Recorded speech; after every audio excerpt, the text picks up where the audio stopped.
Well, after the ICC's decision, I put their claims of war crimes to Israel's ambassador to the UN, Danon. When you look at the past resolutions of the ICC, for the first time in history, you have a resolution against a democracy. You know, in the past, they used to apply those decisions against murderers, against regimes where there was no democracy, no judiciary systems. But Israel is a strong democracy. We have our own institution, and the fact that they chose to side with the terrorists, that's shameful. And it's proved that they use double standards. So when you use double standards against Israel, you show that you are biased. And that's why we call the countries not to collaborate with this shameful resolution. And I believe that the US will make it very clear in the near future that the US will ban the ICC, will apply sanctions against the ICC, and against those who will collaborate with this ridiculous resolution. One of the accusations from the ICC is that civilians are being deliberately targeted. Is that untrue? Absolutely, absolutely. And the fact that the war takes for so long, that is because we maneuver with a lot of caution, we abide to international law, and we could have finished this war much, much faster. But we don't do that because we try to minimize civilian casualties. And the court ignored everything. You know, ignore all the facts that we show to the international community, spoke about starvation and about intention. And that's very important to mention, Gillian, because when you look at the leaders who were convicted in the past, there's always the idea of the intention. And when you come to look at what we are doing today, fighting Hamas, no one can blame us for the intention for harming civilians. Even if that's the case, and some civilians are hurt, and we regret that, we don't have any intention for doing that. We have the intention of dismantling the terror organization that took over Gaza. I'd like to play you a clip now. These are the words of Professor Nizam Mahmoud, a British surgeon who volunteered at a hospital in Gaza and shared eyewitness testimony with Parliament here in the UK. Take a look. A bomb would drop maybe on a crowded, tented area, and then the drones would come down and... Please take your time.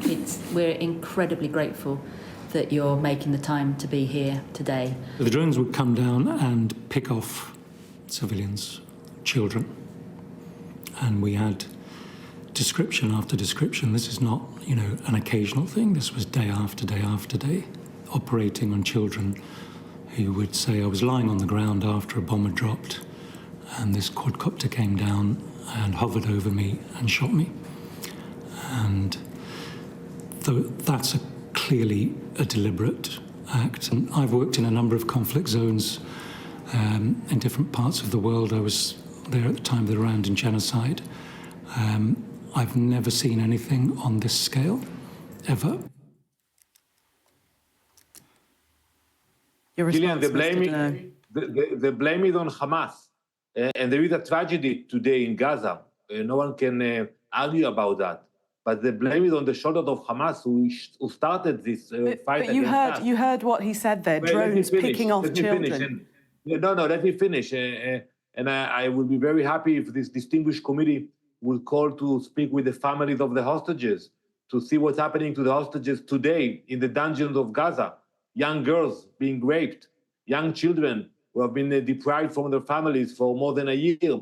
So it's tragedy on both sides. But the blame for the tragedy is not on us. It's on the shoulders of Hamas, who invaded Israel, attacked us, and today we are defending ourselves. But Mr. Danon, you heard the eyewitness account there from that surgeon saying that drones were deliberately picking off children. No, that's a lie. And I can tell you that. We will never target civilians. We will do everything in our power and knowledge to minimize civilian casualties. We have no intention. The surgeon is lying. I don't know if he's lying or not. I can tell you about what we are doing, and we are targeting terrorists. Sometimes when terrorists are hiding behind civilians and they're using them as human shields, and you are familiar with that not only in Gaza, in many other conflict areas, unfortunately you have civilian casualties. But we have no intention to target children. One of the other charges being put against Netanyahu is that the use of starvation as a weapon of war. Is that the case? Absolutely not. How can you speak about starvation when we allowed thousands of trucks to come into Gaza? And we have aid, humanitarian aid coming into daily from the several checkpoints into Gaza. So no one can speak about starvation. And I think the UN agencies who operate there, then they know the facts. Yes, you have a problem of distribution because Hamas hijack the trucks and they sell the humanitarian aid. Same thing we saw in Somalia, in other conflict areas, but there is no starvation in Gaza. And we will continue to work together with UN agencies and other NGOs to support the humanitarian needs in Gaza while we fight Hamas.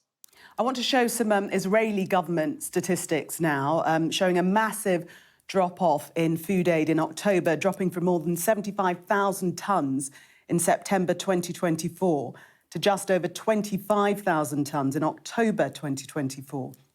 How do you account for that dramatic drop?